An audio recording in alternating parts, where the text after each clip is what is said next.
अनौब येनिंगथा कुमगी लेमाइद फजरब लेसिंगी महुत्ता lemon चलबी कयाना केनगमदना सातलिबा कया सि उरुरगा ओह Imangi सनुपी दुगदि थापना कुंगंगदुदा लेहौरी अदुगा अइना सोहरसिदा नुपी अतोंबी मागा सिबु करिनो अइना तौरिबसिबु मोइ तामो करि तौबिरगे मुरुम मुरुम सोनबिरिदुबो केथबी मोइ तामो ngaside ai taibang pansidam an hingingdre मोइ तामो सोलबी मा नौना ममा काइना खरबी मराय बक थिहौरबी सानपी दुनदी ai सानपी दुनदी पादो यामना नुंसी हैतबनी सोइदना हाइरमगनी मोइ तामो ai खोइबु वारौरमगनी इमा दुनदी ngasi फावबदा वखलगी चैना पुरदुना कम्बी मथक्ता ngौदुना खंगलमगनी ऐसी कयाद नुंसी खंखिद्रबा माने मोइ तामो ऐसिसु यामना फत्रबी हाइबदुनी नौजरिबी करिसु खंगजद्रिबी सादुनदी ngasi फावबदा ऐगिसु इपाम लैरि हाइदुना तत्तना निंगसिंगदुना सोलमगनी चुमे इमादुना वारौरिबदुसु हयेंग तमंगाइरबा मसागी ममंग मखुटना लांबा फंगलबी अहल मतम ओइसिल्लकलबी इमादुना मागी वाबता नत्तना मराइबक थीरबी मसु नुपी अदुगिसु खनबदा अवा मैसा खांगदुना वाना पुंसी लेलमगा मोइ तामो केथबी ऐसे मीनत्ती मोइ तामो ऐखोइसे मी अमत नते सा ओलबनी ऐखोइना मखोइ मफमदा कयादा लानख्रबा मचा ओइबसिंगिदि ममा मपाना येत ओइनि हाइनरिबनी अदुबो मराइबक थीरबी सादुना लमजा सरा ओइना हिंगलमगदब ऐसिबु मीरने सारने ऐसिबु मतम मदुददि ऐना ताइबंग पानसिबु ऐतगी ओइनिंकी जिपकार अरंग अरंग सना लुपा अवांग बफुरा दलान ऐतगिनी कनकी अदुबु गसिदी सना लुपा लंतुम पुनमक अरेंब ngakta oiramle मधु पुमनमक्तो ngasiदी सांगलबा पुंसिगे खोंगचत्ता नुंसीबगी खम्बा नाइद्रबी चेल कया कयाना कनागी फजबा नुंगाइबा नुंसीबा लोइना अरेंबा तारमले मतम मदुदा इसाना लंगजकिबा फत्तबा सिंग अदुगी महिना ngasiदी तमथीरबा लैना हसी सागोन्नदुना सीबा ngaina हिंगबा तारबा फरे हंदक मपोकिदी ममा ओइरुरबी ऐगी अवाबसे अमुब फिजंगी मरुमदा कुप्तुना अरुबै रोल नुंगदा अमंबै पाक अमदा लोइना ताव क्रसनो केथबी हंदकी मपोकसे इसाने इसागी इमंग थिदुन हिंगलिबा पुंसी महिंग करिगिनो ऐहाकना खुनायसिगी अरुबा सेंगलबै चेल कयाबुना थैदुना मोटलबा अनैबै चेल अमदा चेंथनबा होनरिबा माने खुनायसिबो मोटपा लंबीदा पूनबा होनरिबा नुपी ओइबी सिंगी मनुंगदा ऐसु अमने नते अरे मसी पुमनमक्से हौजिकता तेंथारुदुना करी मुक काना रुखिगदगे पुमनमक्से खोइना लानख्रबा ngaktani ngasiदी पुनसिना केमसिलक उपालदगी अकंग उनाना केलकपगुम मैखोइसे मियोय मपोकी कानाद्रबा अरेम पुनसि हाइबदु ओइरक्लबनी चुमे नुपी ओइबिगी पुनसिबु ममल याहल्लुदबा नुपीनी हाइना खलौदबा ऐगिसु इराल ꯑꯗꯨꯕꯨ ꯃꯣꯏ ꯇꯥꯃꯣ ꯂꯣꯏꯅꯥꯏꯗ꯭ꯔꯕ ꯇꯥꯏꯕꯪ ꯄꯥꯟꯁꯤꯗꯒꯤ ꯆꯠꯈ꯭ꯔꯁꯅꯨ ꯑꯋꯥꯕꯩ ꯀꯨꯝꯂꯥꯡ ꯀꯌꯥ ꯀꯌꯥꯅ ꯑꯅꯧꯕ ꯅꯨꯡꯁꯤ ꯄꯥꯎꯖꯦꯜ ꯀꯌꯥ ꯄꯨꯔꯗꯨꯅ ꯃꯊꯪ ꯃꯄꯣꯛꯀꯤ ꯑꯣꯏꯅ ꯌꯦꯡꯉꯨ ꯀꯦꯊꯕꯤ ꯃꯁꯤ ꯄꯨꯝꯅꯃꯛꯁꯤꯡ ꯑꯁꯤꯗꯤ ꯄꯨꯟꯁꯤꯒ ꯁꯦꯜꯒ ꯀꯌꯥꯗ ꯊꯥꯞꯅꯈ꯭ꯔꯤꯕ ꯃꯣꯏ ꯇꯥꯃꯣ ꯍꯟꯗꯛ ꯃꯄꯣꯛꯀꯤ ꯂꯥꯟꯖꯗ꯭ꯔꯕꯤ ꯅꯪꯒꯤ ꯄꯨꯟꯁꯤꯕꯨꯁꯨ ꯑꯩꯅ ꯂꯃꯈꯥꯡꯗ ꯀꯦꯃꯟꯈꯤꯒꯗꯕ ꯍꯦ ꯁꯦꯜ ꯅꯍꯥꯛꯁꯦ ꯇꯝꯊꯤꯔꯕ ꯃꯌꯥꯏ ꯀꯥꯔꯕ ꯆꯤꯟꯖꯥꯛꯀ ꯄꯥꯡꯈꯛ ꯑꯣꯏꯔꯝꯂꯦ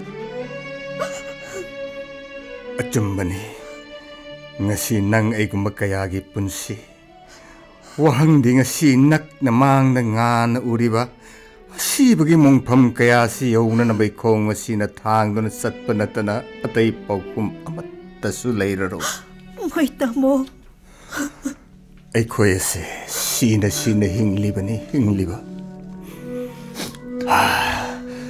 kanadre loinaidra wabagi pitana taibang ipak thanna thum krisanu kappatna thamoi se mayeng tana kem krisanu pamudre thawai hakchang animak handak mapokiti ai pamudre tokpiroga ba moi tamo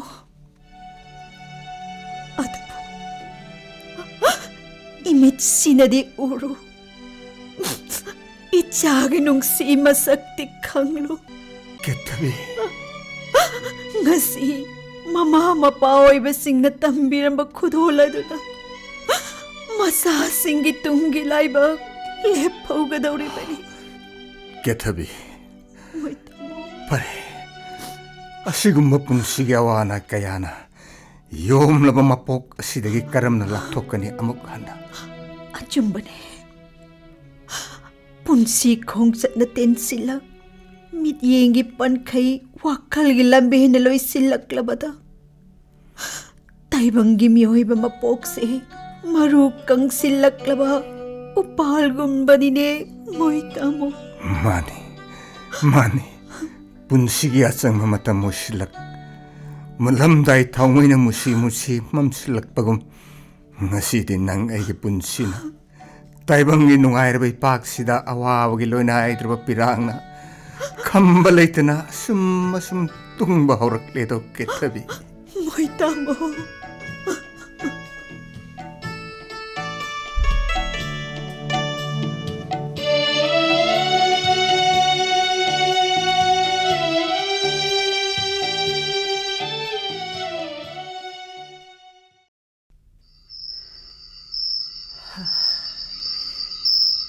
nahan mukki mapokta ai karamba iran langjarubagi phangiba mahairane sibo sahigi polumnadi asum lumsilak miyoibagi nungsiba phajaba kalak mihoba kayadagi suna thairakuna isai isugi wakhalomda asum sangsilakledo hey ma nang ngasi na sabu taibang da popirambagi awama sa kaya phangan biri basirane kadai ngasi di ai ge nusira ba isa do koireda isa magi masam urakta ba mama aina magi mafam da kare lan krabanone Ludang kuire Isai maugi masa urak traba Mawa mapau tarakki traba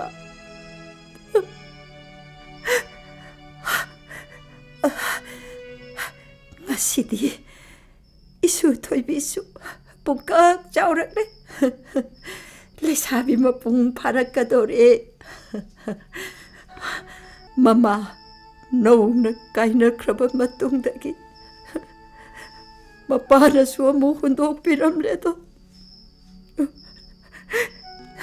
Imagi tomba Nang imabu kau thokrabrane Asuk kuirba matam se Isagi kallaba thamoy duda 나마이부 칵닝싱드러브라네 붕어. 부보, 짝루에 싸토시러. 아이마, 부보, 까이기노. 부보나 어두마이나 헥다 까빠가 레이라미시보. 이수토이비, 부보, 부보 까빠 나떼. 로이락라바 부보나네. 좀 누가있다바 아와바 마야 마마 칼루바니다. 파래 부보가네. 짝자 토르시. 아두가네. 이수이베 누가이나 뚜마시. 어이 부보. 라오.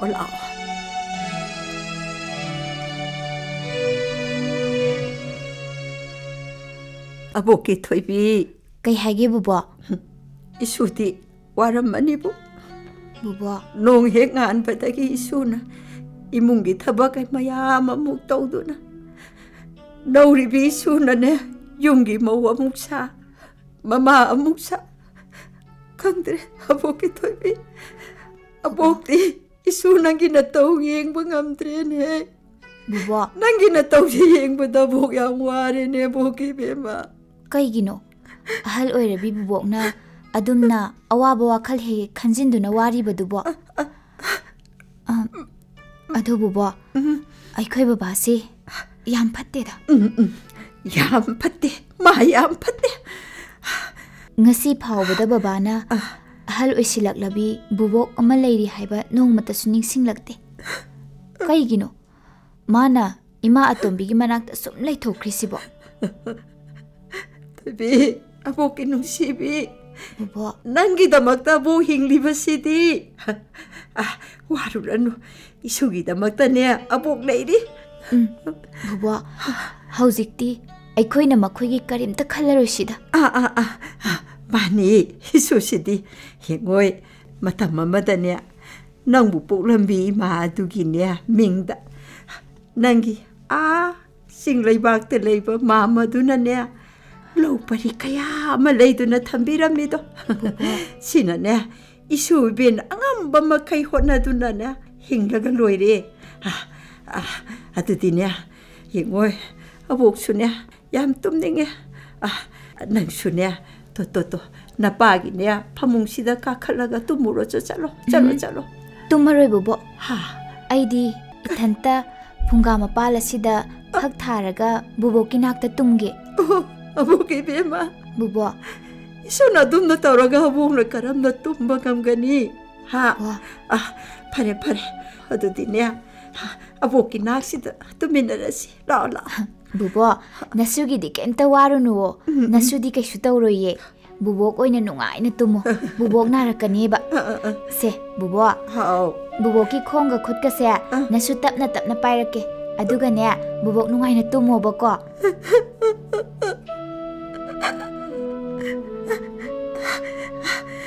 Isu toibiya Kay hagi bubo. nati nangbu tumningdribro yengo to namanu yare matam se yam thenge Bubo. Aidi tumningdriye. Ado bubo. Ngasigi asigumba ahing kaya se sum hauza kisan. Aduga awaba aikhoigi sunongmadi nungaiba kaya soidana lakhinidana. Bubo. Nasugidi amamba ahing Phatraba miyoibagi akiba saklon kaya sina matam pumna makiyeknabane. Toibi nungsibi isutane aboki thawna habliba isudine isang thawbini atangbini la tumasi abok tumne wana loy la Hoy bubo tumtho se. Bubo nungai na tumuko. Hoy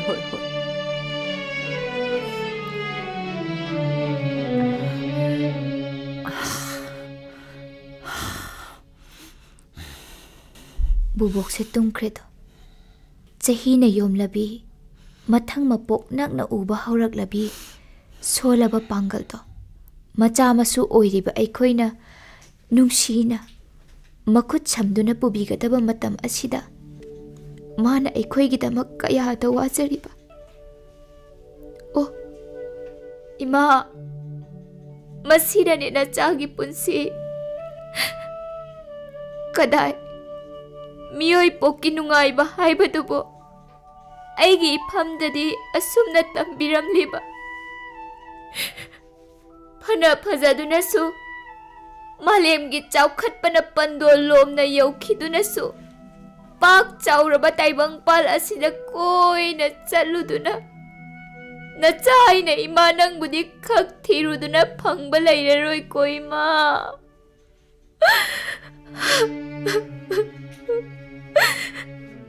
नते इमा नंगना हंदक मपोक्सिदा नचाइबु असुमना पिदोना नाइतोम हिंगनबिरमलिबसिबु करिगिनो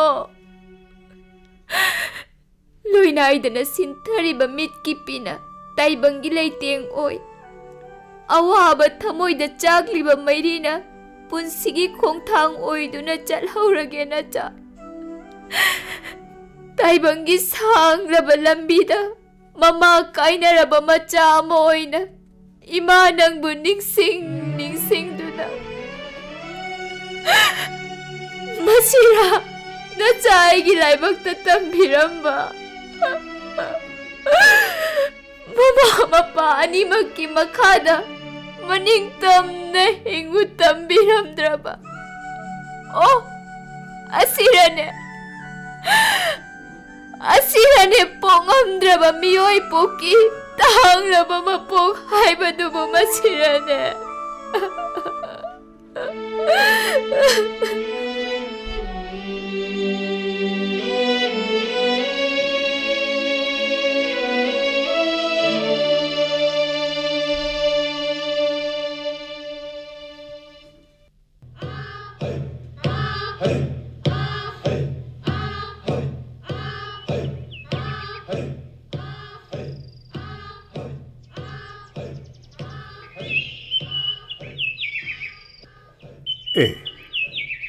kuri do pura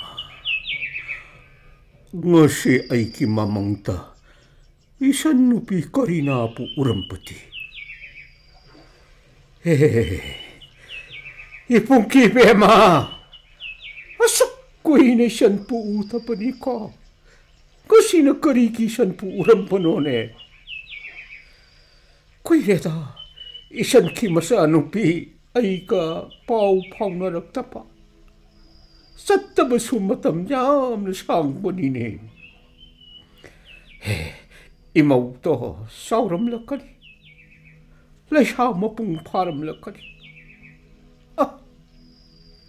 epongki pema isan singtagi tamta laisha tam anau patam kilayang kuton tamlam laga punsi lom kipani ko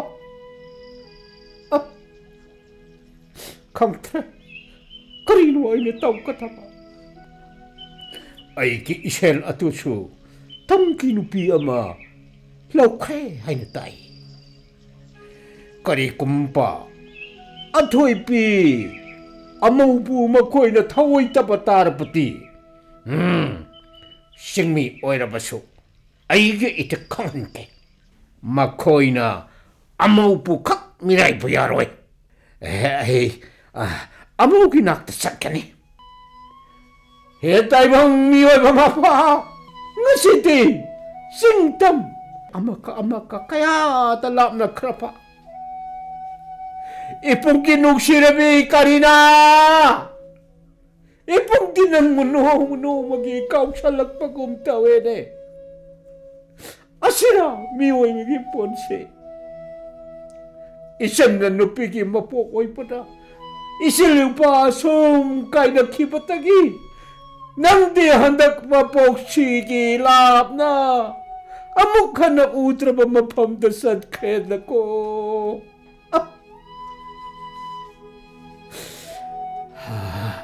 Nate, ngasi isan mana lap na tamdoong duna. Karambalango lang tayo magita na bayata pa igi kongkul, igi mari, kangom traba ipay pugi asubalampi amatiba, sakrabarone. Ipunggi bema, Karina!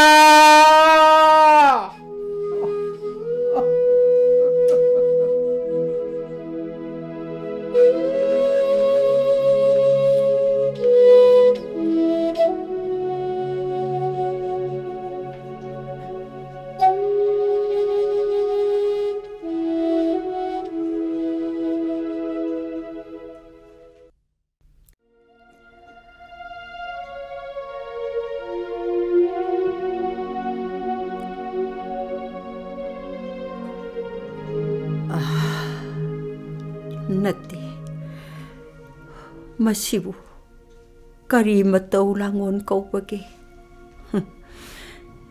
ꯏꯆꯥ ꯄꯣꯛꯏ ꯍꯥꯏꯗꯨꯅ ꯀꯔꯤ ꯀꯥꯟꯅꯒꯅꯤ? ꯃꯥꯅ ꯏꯝꯐꯥꯜꯗ ꯅꯨꯄꯤ ꯑꯇꯣꯝꯕꯤꯒꯤ ꯃꯅꯥꯛꯇ ꯂꯩꯊꯣꯛꯈ꯭ꯔꯦ. ꯁꯣꯜꯂꯕꯤ ꯃꯃꯥ ꯑꯩꯅ ꯏꯁꯨꯒꯤ ꯃꯇꯧ ꯌꯦꯡꯗꯨꯅ ꯍꯤꯡꯕ ꯇꯥꯔꯤꯕ꯭ꯔꯥ? ꯑꯩꯁꯦ ꯃꯤꯅꯥꯏꯅꯦ, ꯃꯤꯅꯥꯏꯒꯤ ꯃꯄꯣꯛꯅꯦ.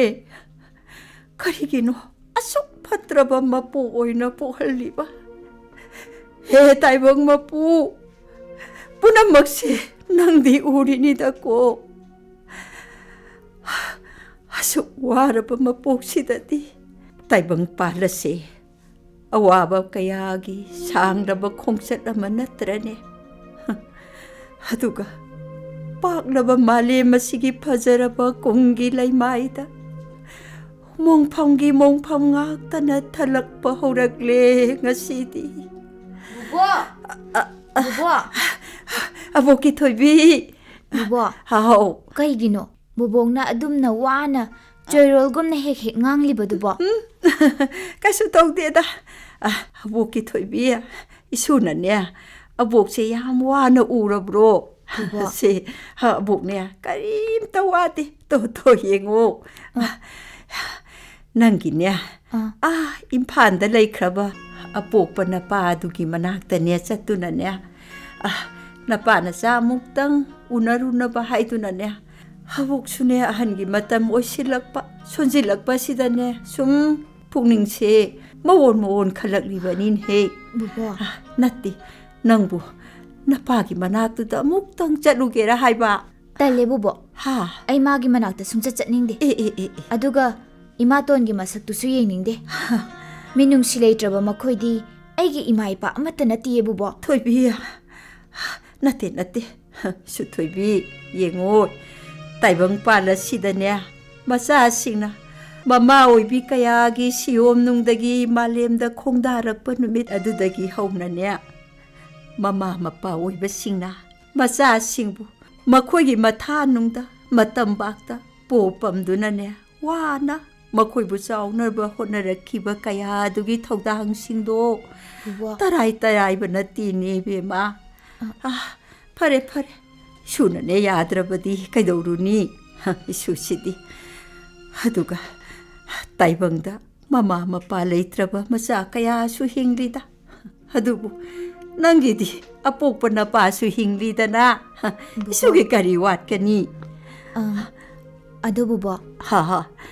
ꯍꯥꯎꯅꯦ, ꯀꯔꯤꯅꯣ ꯍꯥꯏꯌꯣ. ꯏꯁꯨꯅ ꯍꯥꯏꯅꯤꯡꯂꯤꯕꯁꯤꯡꯗꯣ ꯑꯕꯣꯛꯇ ꯍꯦꯛꯇ ꯍꯥꯏꯌꯣ. ꯀꯨꯏꯔꯦ ꯆꯤꯡꯒꯤ ꯃꯥꯃꯗꯣ ꯁꯨꯡꯂꯥꯛ ꯂꯥꯛꯈꯤꯗꯕ. ꯑꯩ ꯊꯨꯅ ꯑꯃꯨꯛꯇꯪ ꯃꯥꯃꯒꯤ ꯃꯅꯥꯛꯇ ꯆꯠꯂꯨꯗꯨꯅ ꯃꯥꯃꯒꯤ ꯃꯌꯨꯝ ꯊꯤꯔꯨꯒꯦ.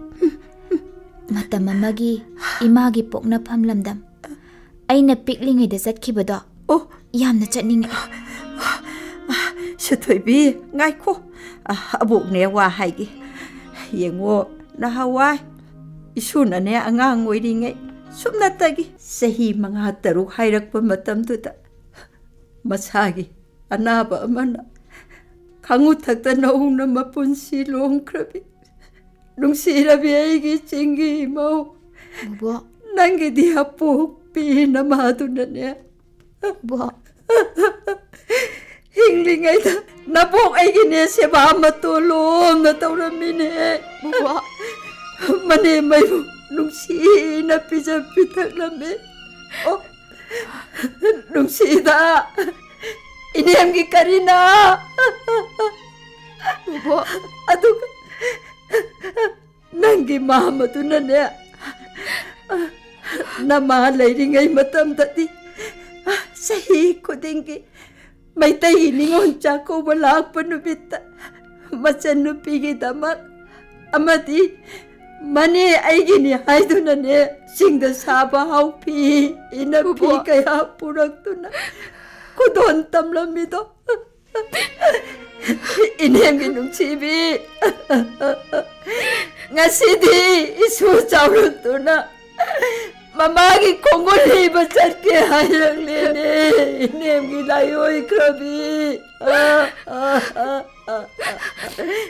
ꯕꯨꯕꯣꯛ ꯕꯨꯕꯣꯛ ꯇꯣꯛꯑꯣꯕ ꯑꯍꯜ ꯑꯣꯏꯁꯤꯜꯂꯛꯂꯕꯤ ꯕꯨꯕꯣꯛꯅ ꯑꯗꯨꯝꯅ ꯋꯥꯅ ꯀꯞꯀꯅꯨꯑꯣ ꯕꯨꯕꯣꯛ ꯅꯁꯨ ꯑꯩꯁꯨ ꯕꯨꯕꯣꯛꯅ ꯑꯗꯨꯝꯅ ꯋꯥꯅ ꯀꯞꯄ ꯎꯔꯒ ꯌꯥꯝ ꯋꯥꯏꯌꯦ ꯕꯨꯕꯣꯛ ꯇꯣꯛꯁꯦ ꯇꯣꯛꯑꯣꯕ ꯑꯗꯨꯅꯅꯦ 이수시디 낭나 아뽀비 마기 뽕나품 아 싱레이박 아두다네 삿박이 맞담마도 와리 이모이 그리고마 삿바 다라바수네 아복 내리바시디 노마네 소이다나 아복나네 난기 짠나바 람비 신가니 부부 라오 이속이다 막다 복 잉리바시디 ꯑꯩꯒꯤꯗꯤ ꯕꯨꯕꯣꯛ ꯂꯩꯔꯤꯀꯣ ꯕꯨꯕꯣꯛ ꯑꯕꯣꯛ ꯂꯩꯔꯤꯕꯁꯤꯗꯤ 이수디 아복이 아짱비 누밋 타기 망아나 컴바 나이드나 ꯉꯥꯜꯂꯤꯕ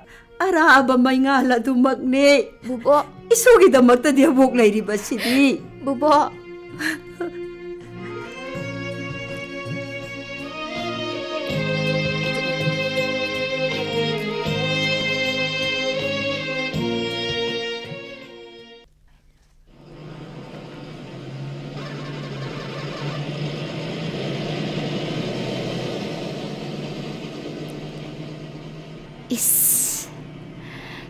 ꯆꯤꯡꯃꯥꯏꯁꯤꯡ ꯑꯁꯤꯗꯤ ꯀꯌꯥꯗ ꯁꯨꯝꯍꯠꯂꯤꯕ ꯆꯤꯡꯃꯥꯏꯁꯤꯡ ꯑꯁꯤꯗ ꯇꯥꯡꯊꯛ ꯅꯥꯏꯅ ꯂꯩꯔꯤꯕ ꯆꯤꯡꯒꯤ ꯄꯥꯝ ꯂꯧꯁꯪ ꯃꯆꯥ ꯃꯆꯥꯁꯤꯡꯁꯤ ꯌꯦꯡꯕꯒꯤ ꯄꯦꯟꯕ ꯅꯥꯏꯗꯦꯗ ꯑꯣ ꯑꯗꯨꯒ ꯆꯤꯡꯒꯤ ꯂꯣꯛ ꯃꯆꯥꯁꯤꯡꯗꯒꯤ ꯀꯨꯝꯕꯤ ꯀꯥꯂꯦꯟ ꯅꯥꯏꯗꯅ ꯆꯦꯟꯊꯔꯛꯂꯤꯕ ꯑꯄꯤꯛꯄ ꯈꯣꯡꯁꯤꯡꯒꯤ ꯀꯜꯂꯕ ꯏꯁꯤꯡꯒꯤ ꯏꯆꯦꯜꯅ ꯑꯋꯥꯡꯕꯗꯒꯤ ꯃꯈꯥꯔꯣꯝꯗ ꯏꯊꯛ ꯏꯄꯣꯝ ꯅꯥꯏꯅ ꯆꯦꯟꯊꯈꯤꯗꯨꯅ ꯀꯔꯤꯒꯨꯝꯕ ꯃꯐꯝꯗ ꯏꯁꯤꯡ ꯆꯥꯏꯕꯤ ꯁꯦꯝꯂꯤ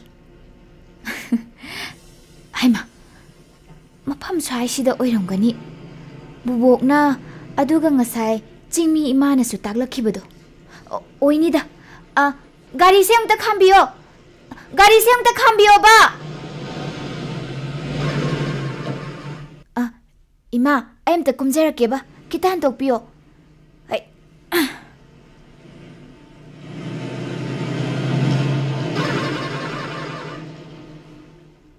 ꯑꯣ ꯀꯌꯥꯗ ꯐꯖꯈ꯭ꯔꯕꯅꯣ ꯆꯤꯡꯂꯩꯕ ꯃꯁꯤꯔꯥ ꯃꯩꯇ꯭ꯔꯕꯥꯛꯀꯤ ꯃꯅꯨꯡꯗ ꯅꯪꯅ ꯁ꯭ꯋꯔꯒꯒꯤ ꯂꯩꯀꯣꯜꯒꯨꯝ ꯅꯤꯡꯊꯤꯖꯅ ꯂꯩꯔꯝꯂꯤꯕ ꯉꯁꯤ ꯑꯩꯒꯤ ꯏꯃꯥꯡꯁꯤꯗ ꯁꯪꯁꯪꯅ ꯂꯦꯞꯂꯔꯤꯕ ꯏꯁ ꯏꯃꯥ ꯑꯄꯣꯛꯄꯤ ꯑꯁꯤꯒꯨꯝꯕ ꯃꯐꯝ ꯑꯁꯤꯗꯔ ꯏꯃꯥꯅ ꯆꯤꯡꯒꯤ ꯂꯩꯔꯥꯡꯒꯨꯝ ꯂꯩꯁꯥ ꯇꯝꯂꯝꯂꯒ ꯇꯝꯗ ꯑꯃꯨꯛ ꯑꯣꯡꯂꯝꯕꯗꯤ ꯉꯁꯤꯅ ꯆꯥꯅ ꯆꯤꯡꯂꯩꯕꯥꯛ ꯑꯁꯤꯗ ꯏꯃꯥꯒꯤ ꯈꯣꯡꯒꯨꯜ ꯂꯤꯔꯛꯄ ꯅꯆꯥ ꯑꯩꯗꯤ ꯃꯐꯝ ꯑꯁꯤꯗ ꯂꯝꯃꯨꯛꯅꯔꯤ ꯑꯗꯨꯒ ꯆꯤꯡꯒꯤ ꯆꯤꯡꯌꯥ ꯑꯁꯤꯗ ꯆꯠꯂꯤꯕ ꯂꯝꯕꯤꯒꯤ ꯅꯥꯛ ꯌꯦꯠꯇ ꯍꯧꯔꯤꯕ ꯎꯄꯥꯜ ꯋꯥꯄꯥꯜ ꯍꯩꯄꯥꯜ ꯂꯩꯄꯥꯜꯁꯤꯡ ꯑꯁꯤꯕꯨ ꯎꯔꯨꯕꯗ ꯅꯆꯥꯗꯤ ꯉꯁꯤ ꯃꯐꯝ ꯑꯁꯤꯗꯒꯤ ꯑꯃꯨꯛ ꯍꯟꯕ ꯉꯝꯒꯅꯤ ꯊꯥꯖꯔꯛꯇ꯭ꯔꯦ ꯉꯁꯤ ꯁꯖꯤꯕꯨ ꯊꯥꯒꯤ ꯊꯥꯕꯨꯝꯗ ꯆꯤꯡꯌꯥꯒꯤ ꯇꯨꯔꯦꯜ ꯇꯣꯔꯕꯥꯟꯗ ꯀꯨꯝꯒꯤ ꯏꯪꯂꯕ ꯅꯨꯡꯁꯤꯠꯅ ꯂꯤꯔꯤ ꯂꯤꯔꯤ ꯁꯤꯠꯅ ꯍꯨꯝꯂꯤꯕ ꯑꯗꯨꯒ ꯑꯃꯨꯛꯁꯨ ꯇꯅꯧ ꯇꯅꯧꯅ ꯁꯥꯠꯀꯥꯏꯔꯛꯂꯤꯕ ꯍꯪꯒꯥꯝ ꯃꯄꯥꯜꯁꯤꯡꯁꯤꯒꯤ ꯃꯔꯛꯇꯒꯤ ꯀꯅꯥꯒꯨꯝꯕꯤ ꯏꯇꯥꯔꯣꯏ ꯃꯥꯜꯂꯕꯤ ꯑꯃꯅ ꯁꯟ ꯇꯥꯟꯊꯣꯛꯄ ꯎꯔꯤꯕꯁꯤꯅ ꯑꯩꯕꯨ ꯃꯪꯂ ꯇꯥꯏꯕꯪꯂ ꯈꯪꯗ꯭ꯔꯦ ꯃꯥꯅꯤ ꯏꯇꯥꯔꯣꯏ ꯑꯁꯤꯅ ꯑꯃꯨꯛꯁꯨ ꯂꯧꯁꯪ ꯃꯆꯥꯁꯤꯒꯤ ꯃꯅꯨꯡꯗ ꯐꯝꯗꯨꯅ ꯄꯨꯟꯁꯤ ꯏꯁꯩ ꯁꯛꯇꯨꯅ ꯅꯨꯡꯉꯥꯏ ꯃꯊꯣꯏ ꯀꯥꯅ ꯂꯦꯜꯂꯤꯕ ꯑꯆꯨꯝꯕꯅꯤ ꯇꯥꯏꯕꯪꯗꯤ ꯑꯁꯦꯡꯕ ꯅꯨꯡꯁꯤꯕ ꯐꯖꯕ ꯀꯌꯥꯒꯤ ꯂꯣꯏꯅꯥꯏꯗ꯭ꯔꯕ ꯏꯄꯥꯛꯅꯤ ꯑꯣ ꯌꯨꯝ ꯑꯁꯤ ꯑꯣꯏꯒꯗꯕ ꯃꯥꯜꯂꯤ ꯌꯨꯝꯒꯤ ꯍꯦꯛ ꯆꯪꯐꯝ ꯃꯌꯥꯗ ꯀꯅꯥꯒꯨꯝꯕꯤ ꯅꯨꯄꯤ ꯑꯃꯒꯤ ꯁꯛꯇꯝ ꯃꯤꯇꯝ ꯑꯃ ꯈꯤꯟꯗꯨꯅ ꯂꯩꯕꯅꯤ ꯍꯥꯏꯅ ꯇꯥꯛꯄꯤꯔꯛꯈꯤꯕꯅꯤ꯫ ꯒꯦꯠ ꯑꯁꯤꯒꯤ ꯃꯌꯥꯗ ꯆꯞ ꯆꯥꯅ ꯅꯨꯄꯤ ꯑꯃꯒꯤ ꯃꯤꯇꯝ ꯑꯃꯁꯨ ꯈꯤꯜꯂꯤ꯫ ꯀꯥꯟꯅꯗꯦ, ꯆꯪꯁꯤꯟꯗꯨꯅ ꯀꯧꯔꯒ ꯍꯦꯛꯇ ꯌꯦꯡꯂꯨꯔꯒꯦ꯫ ꯌꯨꯝꯁꯤꯕꯨ ꯀꯅꯥ ꯀꯅꯥ ꯂꯩꯕꯒꯦ? ꯃꯤ ꯂꯩꯕ꯭ꯔꯣ? ꯃꯥꯃꯥ! ꯍꯣ ꯃꯥꯃꯥ! ꯀꯅꯥꯔꯥ? ꯑꯩꯕꯨ ꯀꯧꯕ꯭ꯔꯥ? ꯃꯥꯃꯥ, ꯑꯩꯅꯦ, ꯅꯃꯧ ꯑꯊꯣꯏꯕꯤꯅꯤ ꯃꯥꯃꯥ꯫ ꯑꯩ ꯂꯥꯛꯏꯌꯦ ꯃꯥꯃꯥ꯫ ꯍꯣꯏ, ꯃꯥꯃꯥꯒꯤ ꯑꯊꯣꯏꯕꯤ꯫ ꯃꯥꯃꯥ! ꯑꯃꯧ! ꯂꯥꯛꯑꯣ, ꯂꯥꯛꯑꯣ, ꯃꯥꯃꯥꯅ ꯑꯃꯧꯒꯤ ꯀꯣꯛꯇ ꯅꯥꯟꯄꯤꯒꯦ꯫ ꯃꯥꯃꯥ! ꯉꯁꯤ ꯑꯃꯧ ꯎꯕꯗꯤ ꯈꯪꯍꯧꯗꯅ ꯃꯥꯃꯥꯒꯤ ꯃꯤꯠꯇꯒꯤ ꯄꯤ ꯇꯥꯕꯅꯤꯅꯦ꯫ ꯃꯥꯃꯥ! ꯀꯨꯏꯔꯦ ꯑꯃꯧꯒꯤ ꯃꯁꯛ ꯎꯔꯛꯇꯕ꯫ ꯀꯥꯈꯠꯂꯣ, ꯐꯝꯁꯦ꯫ ꯍꯣꯏ ꯃꯥꯃꯥ꯫ ꯑꯃꯧ, ꯀꯔꯤ ꯑꯋꯥꯠꯄ ꯂꯩꯇꯨꯅ ꯅꯪꯒꯤ ꯆꯤꯡꯒꯤ ꯃꯥꯃꯥꯒꯤ ꯅꯥꯛꯇ ꯊꯥꯞꯅ ꯂꯥꯛꯄꯔꯥ? ꯃꯥꯃꯥ, ꯕꯨꯕꯣꯛꯇꯣ ꯌꯥꯝ ꯁꯣꯜꯂꯦ꯫ ꯀꯔꯤ? ꯕꯕꯥꯒ ꯏꯃꯥꯇꯣꯟꯒꯁꯨ ꯏꯝꯐꯥꯜꯗ ꯑꯗꯨꯝ ꯂꯩꯊꯣꯛꯈ꯭ꯔꯦ꯫ ꯑꯩꯈꯣꯏꯕꯨ ꯍꯟꯅ ꯌꯦꯡꯂꯛꯈꯤꯗ꯭ꯔꯦ꯫ ꯑꯗꯨꯅ ꯃꯥꯃꯥꯒꯤ ꯅꯥꯛꯇ ꯂꯥꯛꯂꯒ ꯃꯥꯃꯥꯕꯨ ꯎꯅꯔꯒ ꯃꯥꯃꯥꯒ ꯋꯥ ꯈꯔ ꯇꯥꯟꯅꯖꯒꯦ ꯍꯥꯏꯗꯨꯅ ꯅꯃꯧ ꯂꯥꯛꯏꯕꯅꯦ ꯃꯥꯃꯥ꯫ ꯍꯥꯏꯌꯣ, ꯀꯔꯤ ꯍꯥꯏꯕ꯭ꯔꯥ? ꯍꯥꯏꯌꯣ꯫ ꯑꯗꯣ ꯃꯥꯃꯥ, ꯁꯦ, ꯅꯃꯧꯅ ꯌꯨꯝꯗꯒꯤ ꯃꯥꯃꯥꯒꯤꯅꯤ ꯍꯥꯏꯗꯨꯅ ꯁꯥꯔꯒ ꯄꯨꯔꯛꯄ ꯈꯨꯗꯩ ꯇꯨ, ꯑꯗꯨꯒ ꯁꯤꯅꯅꯦ ꯏꯅꯦꯒꯤ ꯏꯟꯅꯐꯤꯅꯦ꯫ ꯁꯦ, ꯐꯤꯁꯤꯡꯁꯦ ꯑꯃꯨꯛꯇ ꯂꯧꯁꯤꯟꯕꯤꯌꯣ ꯃꯥꯃꯥ꯫ ꯑꯃꯧ, ꯅꯪꯒꯤ ꯅꯅꯦꯗꯣ ꯉꯁꯤꯗꯤ ꯆꯤꯡꯒꯤ ꯄꯥꯝꯗ ꯆꯠꯈꯤꯕꯅꯦ꯫ ꯃꯥꯃꯥ! ꯅꯨꯡꯁꯤꯗ ꯑꯃꯧ꯫ ꯃꯥꯃꯥ! ꯉꯁꯤ ꯅꯪꯅ ꯊꯥꯞꯅ ꯃꯥꯃꯥꯒꯤ ꯌꯨꯝꯗ ꯂꯥꯛꯇꯨꯅ ꯑꯩꯒꯤ ꯐꯤꯔꯣꯟ ꯄꯨꯔꯛꯄꯀꯣ꯫ ꯃꯥꯃꯥ! ngasi ako laikitrabi ng ki apokpe isanto Mama. nauna na ningsing panine. Mama. Nung siraida karang nagkapagam ka ni ipungibe na karina. Mama. Ngasi di amang uso ay inagtulagto na isang di kukulirak le. Mama.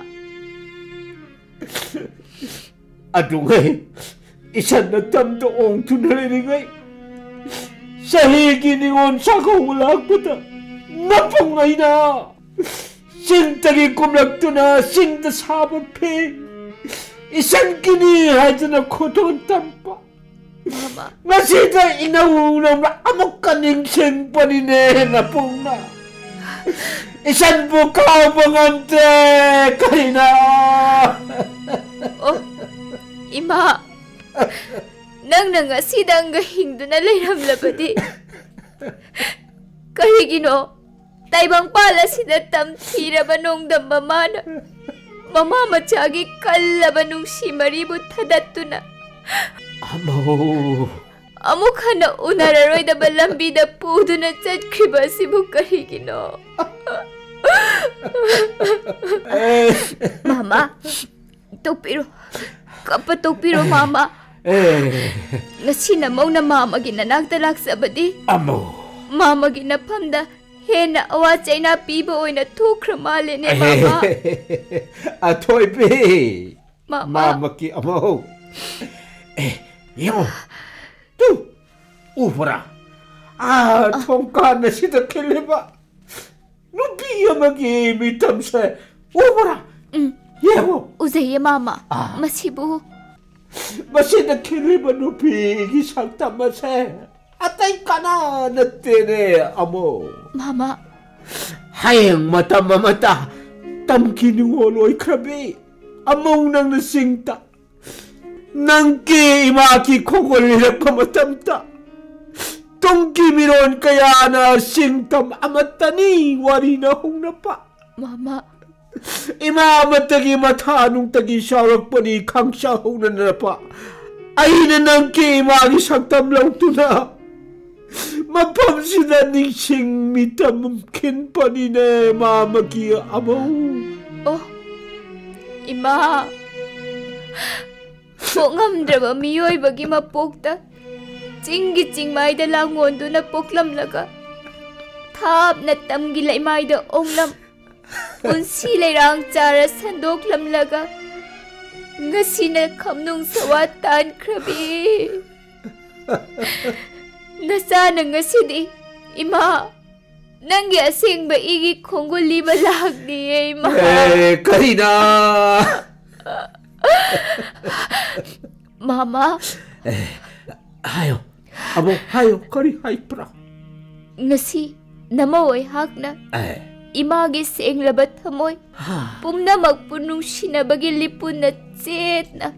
Amataoy na punbirambi imamagi mapamda.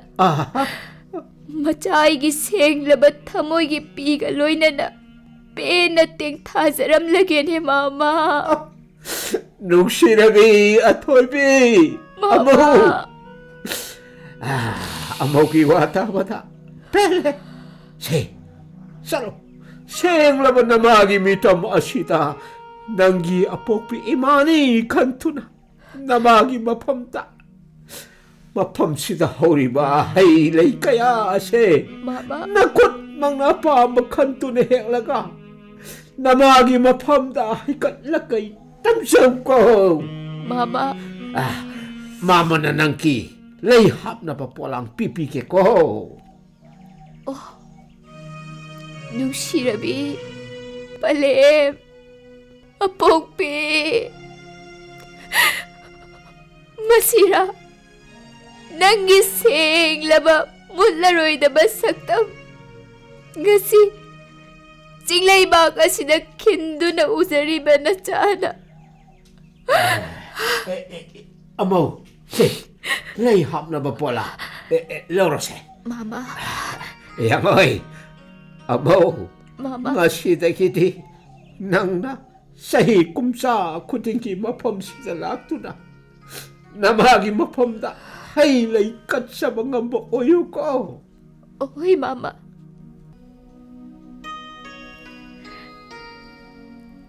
Ima. Ngasi na sana. Thap labat jinglay bag asida lakto na. Ikut mang na hekcha bat jingi hayrang nayrang karadang se. Tamoy seng na. Mitkipiga iroy na imagi na pamda katsari na ima. Karina.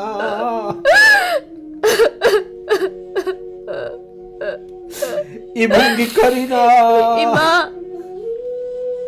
Ngasi na tsagi ikut mag nagkatsaram liba hayrang layrang sing asina. Nasabot tayo da. Imagi koizi kadaloy dam tabum tara naw pudo na. Taibang mang paunahan biram bagi laman sing basak cerage koy ma. Amaw. Ima.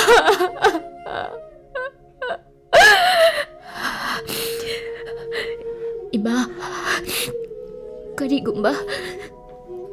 Karigumba na tsana. Chahi kudingi. Imagi ningsing mitam kiliba mapam asida lakto na. Ikalay katambang amladrabaso. Nasagi pun sinahingling ay matamda. Noong matang oira ba sumapam asida lakto na. Ima. Ima nang ginapam damit kipita oira ba sukudol tamzarage ko ima. Amaw. Ima. Nahakining sing mitamase. Awang batsing maya sida.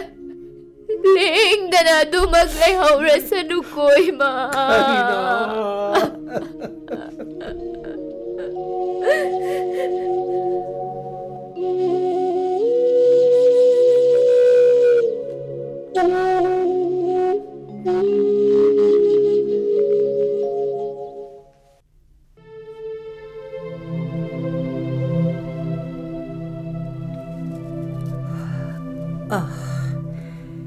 हौजिक फाउबा इसुदुना हलक्त्रिबसिना करी तौरबा जातनोने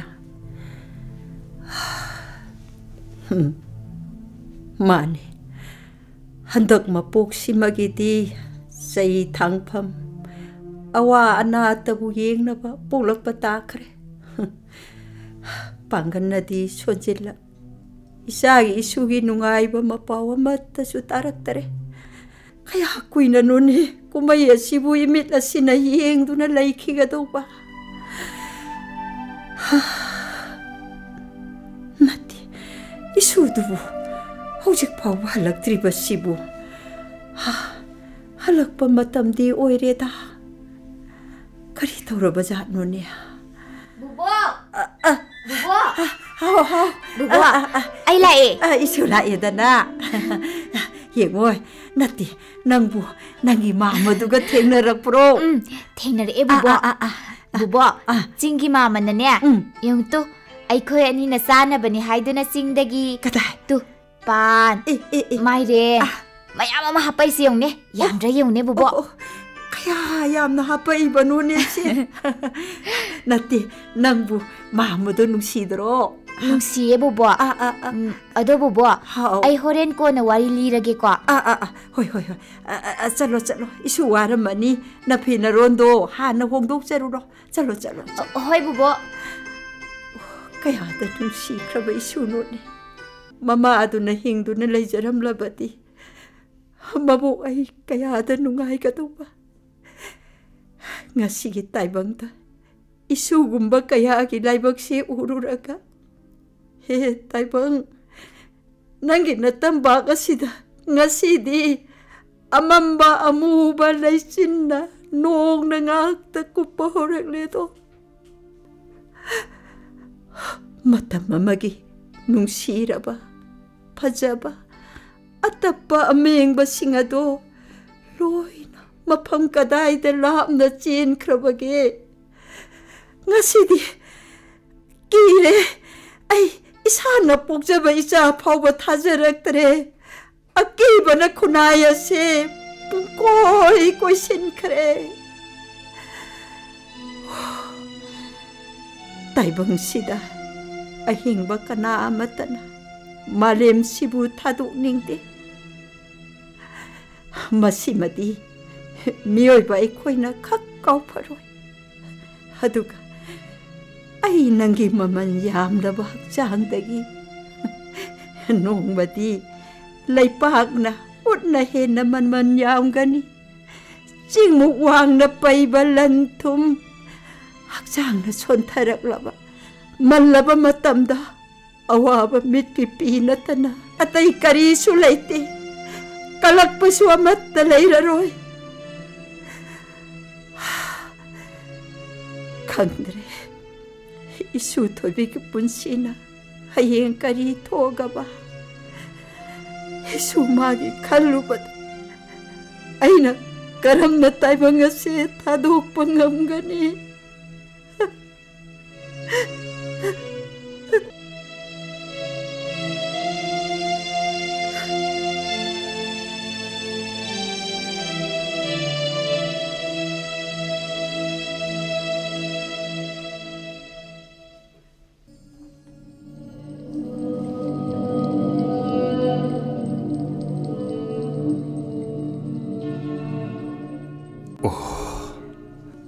मतम अमदा अइना फत्रबा अरानबा लंबीदा चत्तुना मी कयाबु मांगहन्नबगी मसक ओइरबा मयाई कारबा चिंजाक कया ललोंदुना इसामकनसु सिजन्नदुना cell कया कया तानखी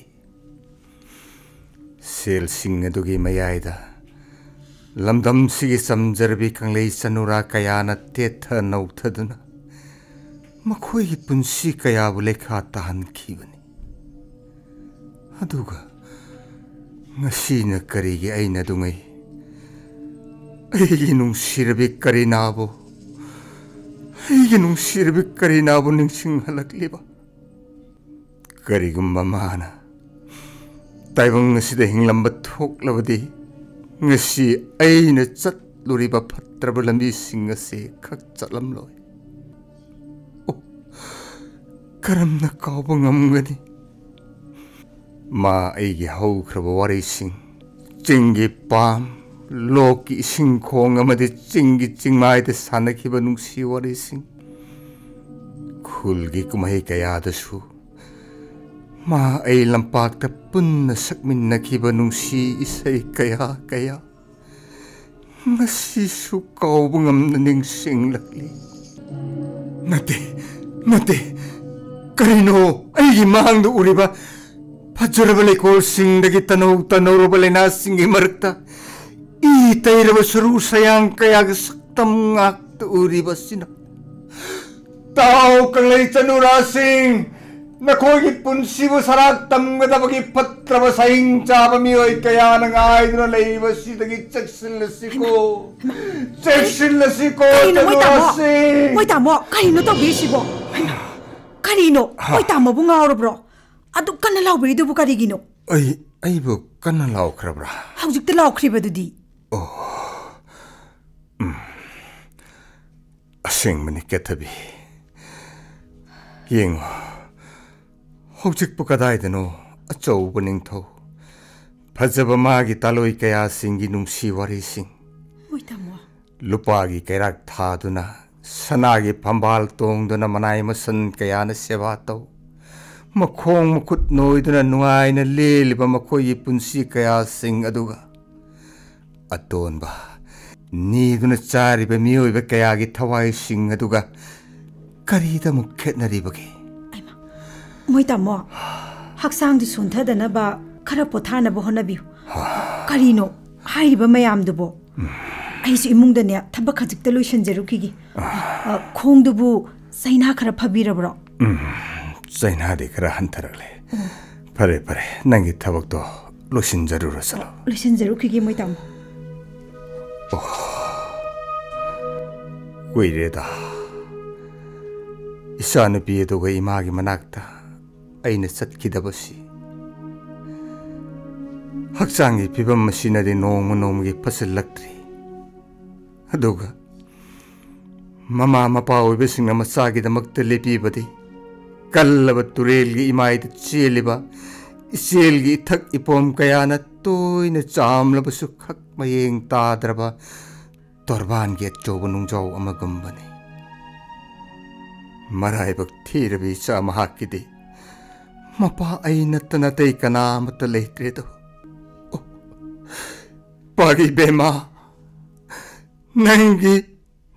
नंगी पाबगी पुंसी सिबो सुमना पिखन्नदुना लोइख्रगद्रने पागी बेमा नते कइदोंगैनो अैना इमामदि चागी मनाक्ता चटकदौरिबसे बाबा बाबा कनानो अैबो मपाना कौरिबसे बाबा बाबा साथोबी लाओ बाबा लाओ चंगुरा लाओ बाबा इनाक्सिदा फमुला ए बाबा हाउने कइनो खोंसिदि कइदौरिबा हायो बाबा खोंसे कइदौरिनो बाबागी खोंसे नमागा थबक चलुबा हरकपदा लंबीदा गाड़ी मचाना थुममदगी सोखिबनी लाओ सिदा फम होय बाबा अदु बाबा इमादी नमादो इमुंगदा लेखि हाय केथबी तारब्रो तारे हाय इसा थोय बिलाइने नंगबो हा थोलो इसा थोय बिलाई इबेमा इमा नाथंत लाकपरा अबोक्ति यावरकप्रो इमा अबोक्ति यावरक्तिये मादी याम सोलेदा बोबोक्तो यामना सोलमने बोबोकना नापागा नमा एगसे यामना सावरमगनी इमा बोबोक्ति करिमता सावदिये अदुबो बाबागा इमागा बुदी याम तोइना सोले इमागी थोइबी इमा वाम ताई हायो इमा नंगसु इमाबु यामना वारौरमगनी इमा अैसे ममा अमा ओइजरबसु नुंसी खंगद्रबी ममा अमा हाइबदो ओहिरबनी नंग इमाबु वारौगनुको इमागी थोइबी इमा कइनो ngasi imana nacha aigi ifamda haibiriba mayam sibo aise imagi nachani ne ma imagi toibi imagi toibi ngasidi nangi baba amadi nama ayakse yamna ningam laktre ima pagi be ma baba pumnamakse napa aina phatkidabadagi thokkiba nghaktani do ngasidi nangi baba amadi nama ay koyanima ay saibi positive oirabani ne imagi be ima adubo napa amadi nama ay koyanima ART saduna hingli kaino haisibo nate ngasi na sana tari basibo asengbra ne ma baba ado baba ima ga baba ga nakhoi animak thuna muktangdi bubok ki manakta lao bubok to yam warabani ahal oiraktuna mapukni yamna nungsina leiribani baba ipasu khangi baba khongge na ba sek pabaga yam thuna lake hoi baba nangi bobok to soidana baba lakane haina tamuko tamgi baba bobok to napai bu yam na waru ramani baba imagi thoibi ima nang bobo seba ningthina tawramuko hoi ma aine bobo ki seba ningthina tawduna leiramge adoi ma thuna la uko soidana la thuna lakani nang bobok ta baba khoi Chero bu nang na ba soidana lakane haina tamuko thobi hoi baba adudi baba ima ai amuk chatlukige hai nasan na pise thungan phaba khra thindok pi hoi imagi thoibi lao lao hoi thindok ke lao hoi ma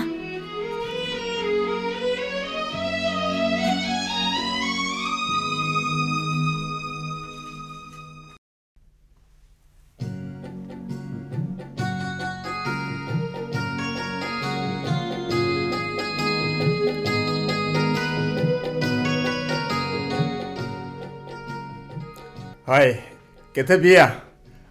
Noi bulu sindri bo. Loijere.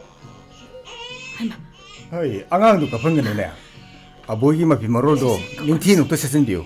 Hoi, sesinjere. Aboy, sesi kakkono ngasi dine. Bobo khoigi nakta chattoine ba. Se kakkono me ba. La. Koi chasi lao. Chalase.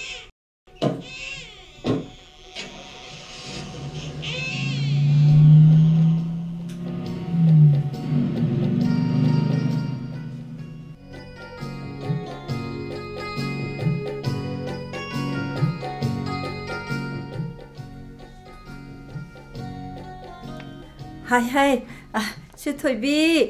Bobo. Hai, ngasibu napa khoi lakani haibadai ne. Ha, au, lakani haibane bobo. Pare adudi yengoi. Imungi chairi kholi mayam se nang khara mukta sengjalu chalo. Hoi bobo. Khangdre. Mama aigi wakhan sina kadomda. Haduga punsiya sieng mamai kaina kadaita. Mani turen ki isen tabu asum sangdokraga magi isen do taptharakpani mioi bagi thamoi gi nungsi isen di kuira ga hena dum kankhalakani ngasidi ikhongani asina thangdoktuna chatkadoriba mafam khuding makta mai sakla balai mai amaga asum manarakle Hausikpu, icha, imo, makoyanigi punsigi pandam na karino.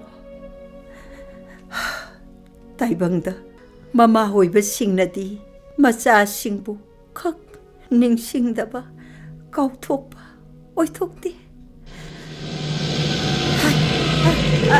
Isa lakprene, hai, isa Thoibi, hai, napa koi lak mani ne, lao. Kadai no bobo. To. Mane, bobo, baba hoi lai. Baba hoi ne hai bala ise. Ima, namong na khurumjari ima. Yare. Hogalo. Ima. Haiba. Isu sidi saurum beda. अबोकी मसू लाओ लाओ अबोक पमथोके अबोक लाओ लाओ चलो से बुबुक त पमहलो सेने बुबुक तम त पमहलो बा इमा से अदुनी दना अबोक नने पमथोके इसुदी मरमो इदा इसा थोइबी बाबा से करी नो असा थक सिंह से बोबो की चाबे अब खराम पी यंग से होय बाबा कयादा नुंसी ख्रबै सुनो ने से असु कुइरब मतम से इसुदी नबो एगी तंपाक ता रोंग मता सुने हराउ तयामना सानजब फंगलक्तरी से थोइबी बुबो कदाई नंगी अचा फोटो पिरो ओ बुबोक नने मसूदा इंथोके होय बुबो बुबो इगे सपोर्ट पिरके से अदुगा बुबो बुबो से मची आइना मु पमथोके को होइने हबोकी मसू नुंसीबो नंगना मफम अमदा नसीना मफम अमदा नखोय अनिनने तोंगान लेनखिबसिदने इमा नसाना नहान मखै लानखिबा पुनमक्तो ngakpiu सांglaba matamsida nasa aikoina imagi na phamda yamna lan krem namabu ngakpiu ima फत्रबना Sai नै मागी मफमदा केर हन लान खरे imagi po नसा बुंगाक पिउ अदुगा लांजद्रबि नमो सिबंग सिदगी नुसिन लोक्सिन बि को इमा अदुगा पिक लिबना सुसिबुदि करि सुमरा लेजदबनी ngasiदगी एकोई पुन्ना इमागी सेवा तौदुना युमसिदा लेरगदबनी इमा इमागी बुंगो इमानने कुइरे नंगी नसक्तो मुक्तदी उनिंगबा ngasidi ima nungaire ima pele yegoi la ima ibema nang mau nati e aigi di cha ne cha ima lawo ima konge lawo ima konge